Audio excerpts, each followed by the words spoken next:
আজকে আমার মামা আমাকে একটা 1 কোটি টাকা দামে চেক করে ফিল আপ করে হাতে ধরিয়ে দিল। আর আমার খালাতো বোনের কাণ্ড দেখে আমি তো পুরো সেই ছোটবেলার স্মৃতিতে ফিরে যাচ্ছিলাম। ব্যাপারটা তোমাদের সঙ্গে প্রথম থেকে শুরু করা যাক। আসসালামু আলাইকুম এভরিওয়ান, আমি রানিশা।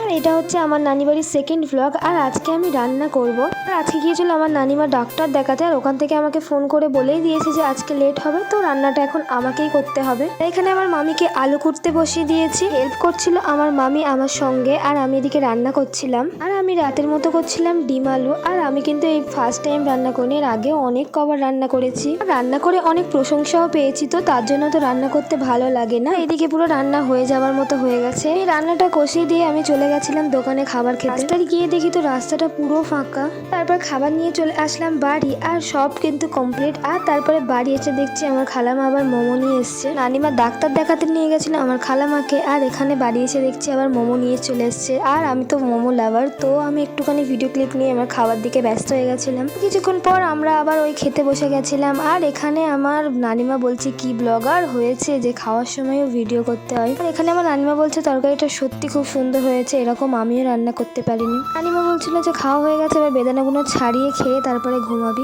এবার ঘুমানোর পালা। আজকের মতো এতটাই, দেখা হবে আবার নেক্সট কোনো ব্লগে। বাই।